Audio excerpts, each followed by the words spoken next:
Railway బడ్జెట్లో నిరాశ ఎదురైంది. దీనిపై మరింత సమాచారం మా రిపోర్టర్ స్వామి సికింద్రాబాద్ స్టేషన్ నుంచి లైవ్ లో మరిన్ని వివరాలు అందిస్తారు. స్వామి చెప్పండి, మొత్తం మీద దక్షిణ రైల్వే ఏదైతే ఉందో అది మొత్తం ఆదాయ వనరుగా అని చెప్పుకోవచ్చు. కానీ రైల్వే క్రాసింగ్ల దగ్గర గేట్లు లేకపోవడం, సెక్యూరిటీ లేకపోవడం వల్ల ఒక ప్రమాదం జరిగింది, బస్సు ప్రమాదం జరిగింది. యావత్ దేశం కూడా ఉలిక్కి పడింది.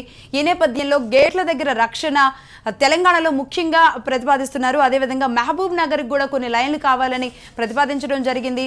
వీటిల్లో ఏ మాత్రం కూడా ఈ రెండిట్లో ఏది కూడా ఫుల్ఫిల్ అయినట్లుగా ఇప్పుడు సురేష్ ప్రభు బడ్జెట్ ప్రవేశపెట్టినట్లు అయితే కనబడట్లేదు. మరి ఏమనుకుంటున్నారు ప్రస్తుతానికి తెలంగాణ వాసులు? ఇప్పుడు సికింద్రాబాద్ స్టేషన్లో ఉన్నారు, అక్కడ ఉన్న వాళ్ళు కూడా ఏమంటున్నారు? లక్ష్మి, ప్రధానంగా కేంద్ర రైల్వే మంత్రి సురేష్ ప్రభు ప్రవేశపెట్టిన రైల్వే బడ్జెట్ పైన రైల్వే ఉద్యోగులతో పాటు ఇక్కడ ప్రయాణికులు తెలంగాణ వాసులంతా కూడా ఆగ్రహం వ్యక్తం చేస్తున్నారు. రాష్ట్ర విభజన తర్వాత తెలంగాణలో రైల్వే పరంగా అనేక రకాల ఇబ్బందులు ఉన్నాయి. ఇక్కడ వెనుకబడిపోతున్న ప్రదేశం కొంత పరిస్థితి ఉంది. దానికి సంబంధించి దిద్దుబాటు చర్యలు చేపట్టి సరైన ప్రాజెక్టులు ఇవ్వాలని చెప్పేసి మొదటి నుంచి కూడా కోరుతున్నారు. గత బడ్జెట్లో రైల్వేకి సంబంధించి తెలంగాణలో దాదాపుగా 12,379 కోట్ల ప్రతిపాదనలు పోతే 1,596 కోట్ల పనులకు ఆమోదం ఇచ్చారు. చివరికి ఆమోదించింది మాత్రం 475 కోట్లకు మాత్రమే పనులకు రైల్వే వారు ఇంతవరకు కూడా రిలీజ్ చేయడం జరిగింది. మొత్తానికి ఇక్కడ అనేక రకాల ప్రాజెక్టులు ప్రతి సంవత్సరం కూడా పెండింగ్లో పడిపోతున్నాయి. ఈ రోజు చూసిన బడ్జెట్లో 1,21,000 కోట్ల బడ్జెట్ సంబంధించి తెలంగాణకు ఏమి ఇచ్చారనే విషయం కూడా అందరూ కూడా ఆగ్రహం వ్యక్తం చేస్తారు. కేంద్ర మంత్రి బండారు దత్తాత్రేయ స్వయంగా వెళ్లి రైల్వే మంత్రిని కలిసి ఇక్కడ రైల్వే ప్రాజెక్టులకు సంబంధించి వ్యక్తిగతంగా విజ్ఞప్తి చేసినప్పటికీ కూడా దానిపైన కూడా ఎలాంటి స్పందన లేదు. తెలంగాణ ముఖ్యమంత్రి కేసీఆర్ స్వయంగా ప్రధానమంత్రికి, రైల్వే శాఖ మంత్రికి కూడా లేఖలు రాసి ఇక్కడ ప్రాజెక్టులకు సంబంధించి వెంటనే వాటిని కంప్లీట్ చేయండి, మేము మీలో ఎంఓయూ కూర్చుకొని కొన్ని ప్రాజెక్టులకు మేము సంబంధించి మేమే ఖర్చు భరిస్తాము, 2/3 ఖర్చు మేమే పెట్టుకుంటామని చెప్పేసి ముందుకొచ్చినా కూడా కేంద్రం ముందుకొచ్చే పరిస్థితి కనబడతలేదు.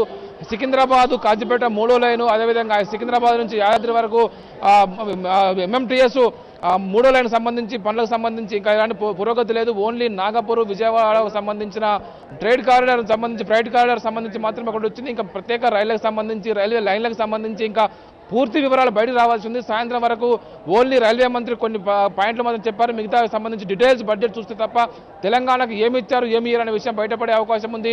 ప్రతిసారి 10,000 కోట్లకు పైగా తెలంగాణ సంబంధించిన వివిధ బడ్జెట్లకు సంబంధించి ప్రతిపాదనలు పోతున్నాయి. వాటికి సంబంధించి ప్రతిపాదన దశ వరకు ఉంటున్నాయని చెప్పేసి కూడా ఆగ్రహం వ్యక్తం చేస్తారు. మొత్తం దేశవ్యాప్తంగా అనేక రైల్వే జోన్లలో కూడా అగ్రస్థానంలో నిలుస్తున్నటువంటి సౌత్ సెంట్రల్ రైల్వేకి దాదాపు 7,000 కోట్లకు పైగా ఆదాయార్జనలో ముందుకు సాగుతుంది. అయినా కానీ ఇక్కడ కేటాయింపులు మాత్రం అత్యంత హీనంగా ఉంటున్నాయి అంటున్నారు.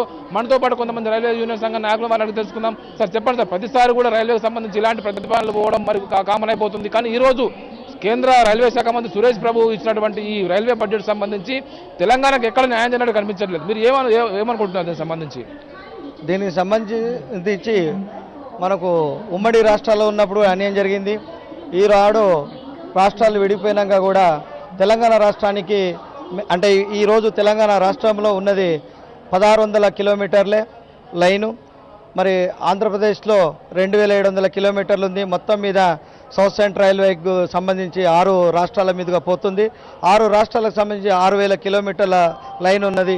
ఈరోజు ప్రకటించిన బడ్జెట్లో ప్రణాళిక వ్యయము 1,21,000 కోట్లు పెట్టారు.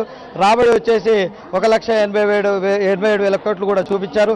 అలాగే సేవింగ్స్ కూడా ఈ సంవత్సరం 8,720 కోట్లు చేస్తారని వాళ్ళు ప్రకటించడం జరిగింది.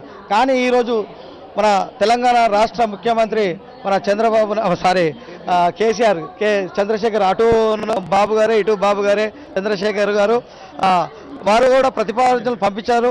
ఏమని, మీరు పెట్టే పెట్టుబడిలో మేము కూడా రాష్ట్రం నుంచి వెళ్ళి మేము కూడా సాయం చేస్తామని చెప్పేసి మేము కూడా పాలు పంచుకునే వాళ్ళు ఇచ్చారు. ఈరోజు ఎంఎంటీఎస్ దశ కానీ వేరే మెట్రో రైలు దశ కానీ మరి వారు చాలా ఆశాజనకంగా ఉండింది. అట్లనే మన రాష్ట్ర ప్రజలకు కూడా ఈ కనెక్టివిటీ పెరుగుతుంది. మన ఈ పొల్యూషన్ నుంచి బయటపడతాం. త్వరగా మేము చేరుకునేటువంటి ఈ యొక్క రాష్ట్రంలో ఈ లైన్లు ఏవైతే ఉన్నాయో ఎంఎంటీఎస్ విస్తారంగా విస్తృత చేస్తారని చెప్పి అనుకోవడం జరిగింది. కానీ ఈరోజు ప్రకటించిన బడ్జెట్లో ఏమి ప్రకటించారు? కొత్త లైన్ల ప్రతిపాదనలు ఏమి లేవు. పెండింగ్ ప్రాజెక్ట్స్ కంప్లీట్ చేయండి 3 సంవత్సరాలు అని చెప్పారు. 5,300 కొత్త లైన్లకు ఎంఓయూ మెమరాండం ఆఫ్ అండర్స్టాండింగ్ అని చెప్పడం జరిగింది. ఒక మెరుగైన సేవలు అందిస్తాం మన ప్యాసింజర్స్కి అని చెప్పేసి బయో టాయిలెట్స్ మీద లేకపోతే వైఫై మీద 100 స్టేషన్లకు ఇస్తాం వచ్చే సంవత్సరంలో. మీరు చెప్పండి సార్, ప్రధానంగా హైదరాబాద్ నగరానికి సంబంధించి ఇటు నాంపల్లి స్టేషన్ కానీ ఇటు కాచిగూడ స్టేషన్ కానీ పూర్తి స్థాయిగా చేయాలని చెప్పి అంటున్నారు. దీనికి సంబంధించి చెప్తున్నారు, దీనికి సంబంధించి మనం చూస్తాం. మీరు చెప్పండి సార్, ఏమనుకుంటారు? ఈ తీరని అన్యాయము తెలంగాణ తెలుగు రాష్ట్రాలకు అన్యాయం జరిగింది. ఈ బీజేపీ గవర్నమెంటు ప్రతిపాదనలు ఆశాజనకంగా ఉన్నది. కొన్ని కోట్ల రూపాయలను చెప్పుకోవడానికి కానీ ఎక్కడా కూడా ఒక స్టాండర్డ్గా నిలబడ్డది లేదు. ఆ రకంగానే కోటుపల్లి తెలంగాణలో ఉన్న మనోరాబాద్ కోటుపల్లి కానీ దాన్ని ఇంతవరకు ఎలాంటి ఊసెత్తలేదు. పెద్దపల్లి కరీంనగర్ ఇన్కంప్లీట్గా ఉంది, దాన్ని ఎలాంటి పట్టించుకునే నాదుడు లేడు.